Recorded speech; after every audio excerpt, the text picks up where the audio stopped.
Yo, what is going on, everybody? And welcome back to a brand new video that on Apex Legends, of course. I decided today I would make a video pretty much giving a brief rundown over the Season 5 patch notes, telling you guys the most important things, and obviously there's going to be a link in the description if you guys want to check out the full thing. But today I'm just going to be going over the big things about the patch, so, let's get straight into it.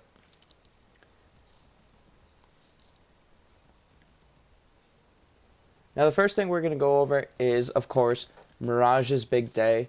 Mirage got a huge buff. His tactical, everything's different. So, I don't have anyone to show it here, but his passive is very different now.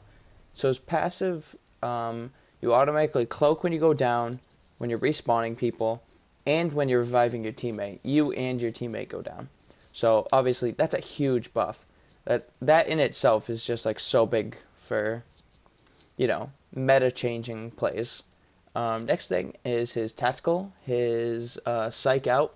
So obviously you can press it, but then as you see you can control him actually. So you click control, he copies your every movement. Now this helps a lot in gunfights. You're trying to figure out where they are. So you send him out and you can take control of him, you crouch, and you move around like a normal player. They're going to shoot at him because he looks normal, you know what I'm saying? And then you can, let control, switch back, do all sorts of stuff. And he jumps too, so you can make him look like a real Mirage. He just got stuck though. So that's awesome. It's a huge buff. But then they kept going. And his ultimate is he deploys a team of decoys that mimics his every move. So it's just like Emergency Dance Party from the Dummies Big Day event. So let's check it out. And there they are. They're doing everything I do. And this is good. So even when you're reviving your teammates as well, they also do the reviving animation or the finishing animation. It's really just confusing for enemy teams to be shooting at you, and they can't quite figure out which one is the real Mirage. So Mirage, he got a huge buff, actually enormous. Excuse me. Next up, we're going to go down the whole line of characters because I feel like they're the most important, but when it comes down to all the guns and stuff, we may skip over a few things, but next up will be Bloodhounds. Bloodhounds got an increased sonar detection from 3 seconds to 4 seconds, and decreased cooldown from 35 to 25 seconds. So let's check it out. Marking our surroundings. Yeah, those 4 seconds, that's a long time to be detecting people, honestly. And that 25-second cooldown is way better than 35 seconds. That's crazy that they did that. Crypto, small buff, not going to really go over it. He can now ping banners while in drone to war teammates of enemy squads. So what that means is when you're doing this, there are no squads near us. So with Crypto, you can actually fly around with your drone and ping these banners, and it will tell you if there's enemies within the range of the drone, and that's super helpful if you got a Crypto on your team, or just early you're looking for loot. I think that's very useful. I actually just learned about this the other day from my editor Rigvilli, who's a Crypto main. So that's really cool. I never knew that. You learn something every day. Next up is Lifeline. She got increased Lifeline bin ratio to 20% and removed knockdown shields from secret compartment loophole. So really no buff to her actual character, really only to the Lifeline bins, which is really interesting that they decided not to buff her at all. Now next up will be Caustic. This one, the developer stated, are a bit experimental. So there might be glitches with this. They aren't exactly sure yet. But friendly gas no longer slows your teammates. This is huge for rushing into a zone after caustic gases are up. That's just amazing. The other one, kind of a nerf. Caustic traps are no longer triggered from the other side of the door. So it's good for you if you're fighting a caustic. Bad for the, if you're a caustic trying to stay away from other people, Granted, it can still barricade the door, but, it starts smoking up. It scares people a little bit more. Octane. The developers say this is the first step in pushing more team utility for Octane. We have more updates planned, but they didn't make the cutoff for this patch. So, you know, by that sentence right there, Octane's in for a bunch of more buffs.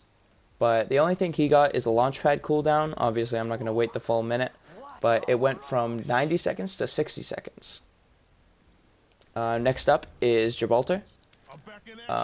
Internal data shows that Gibraltar's performance in individual fights is in a good place, but we want to bring down his power a bit in team fights. So they reduced his dome shield duration from 18 seconds to 12 seconds, sorry. So pretty much what that means is this is going to go down in 12 seconds instead of 18 seconds. Pretty self-explanatory. Next up, the biggest nerf in the history of this game is Pathfinder. They changed the cooldown for the grappling hook. They increased it from 15 seconds to now 35 seconds. So you can see in the corner, 35-second cooldown. That's absolutely insane. It makes Pathfinder almost unusable, in my opinion, which is good. I didn't really enjoy him. He wasn't that fun for me. But that's just horrible for Pathfinder mains, and you've obviously, you know, switch mains from that, because that's just absolutely nuts. Next up, we're going to go to the golden weapons. Season 5 fully kitted gold weapons. So we got the Peacekeeper, obviously. Looks like this is the only gun that it shows on this list, but we also got the Longbow DMR. We got the Hemlock. We got the Spitfire, the EVA 8, and the RE45. In the trailer, it actually showed R99 gold gun, so they kind of misled us with that, which is good because that would have been overpowered, I can already tell. The Mastiff has been rotated out of care package to a regular weapon, and it's actually been nerfed quite a bit. It's reduced damage per pellet from 18 to 13, reduced headshot multiplier from 2 to 1.25, increased blast pattern distances for the outer pairs of pellets, increase blast pattern scales ADS multiplier from 0.5 to 0.55, reduced fire rate from 1.3 to 1.0, reduced projectile size to being more in line with other regular shotguns, increased shell count from 4 to 6, and increased projectile speed to standard shotgun speed. The Peacekeeper, big buff. A care package gun, huge buff. Tighten pellet spread pattern, reduce rechamber time from 1.2 to 0.9, reduce reload times from 2.65 to 2.45 base, and 3.6 to 3.35 empty. So, I saw this the other day. That's 100 damage. I don't even know how far away. It's 117 meters. 110. Like, automatic. Every time. That's absolutely insane. 110 from 117 meters. Absolutely nuts. Alternator. Increased mag size from 16 to 19. Level 1 extended mag is now 22. Level 2 is 25. Level 3 is 27. Pretty good. RE45. Increased damage from 11 to 12. Reduced reload time from 1.74 to 1.5 base. And 2.12 to 1.95 empty. So, I was thinking about this the other day. The RE45 may be more viable than the R99 in some situations because of the mag size and the quick reload and the fact that it actually does more damage than the R99 now. But you never know. Obviously the accuracy is, in my opinion, sometimes better. You can see how it kicks off to the right a little bit. But you never know. The Havoc. Everyone was praying and praying and praying for a Havoc nerf. And this is what we got.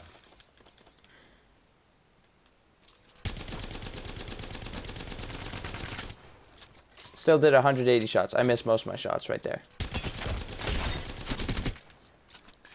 So vertical recoil increased, horizontal recoil slightly increased, and recoil on the first 2 shots increased. Obviously, if you're accurate enough, you're not going to tell the difference. I hit all those shots. Longbow DMR headshot scale reduced from 2.1 to 2.0. Hop-ups. They brought the Skull Piercer back for the DMR and Wingman. DMR was Skull Piercer, headshot scale 2.1, 2.5. Wingman was Skull Piercer, headshot scale 2.0 to 2.25. And the Anvil Saber's out, which is a shame. I like the Anvil Saber. Next up, we got the gold armor. So I'm just going to showcase this real quick. Instead of the fast heal, shields, cells, and syringes now do double of what they normally do. So, same amount of time, got 2 spots instead of 1, which is amazing. And that's pretty much everything for the weapons, the shield, the characters. The rest of this list is bug fixes and quality of life fixes, which I'm going to link the patch notes in the description of this video, so you can go check it out if you want to read all those things. But yeah, if you guys enjoyed this video, which I hope you did, make sure you hit that like button. Comment down below what you think so far of this season, and you know, what you think they should fix in the next patch. I think the game's very balanced right now. I'm actually okay with Pathfinder's situation. Maybe a buff for Lifeline would be better, because she is the field medic of the team, but right now 2 legends, Gibraltar and Mirage, are currently outdoing her in her own department. So I don't know, maybe they should buff her. But without further ado, I'd like to thank you guys for tuning in to this video. Make sure you hit the like button. If you aren't subscribed, subscribe. Obviously, hit that bell icon so you'll be alerted every time I upload. I'm trying to get on an upload streak of every other day. So make sure you guys... you know, it'd be nice if you guys left ideas down in the comment section. You know, just help me out. I'm trying to be more consistent, help grow the channel. So, you know, that'd be nice. Of course, you don't have to. But, you know, thank you guys so much for watching this video. And I'll see you all in the next one. Peace out, everybody.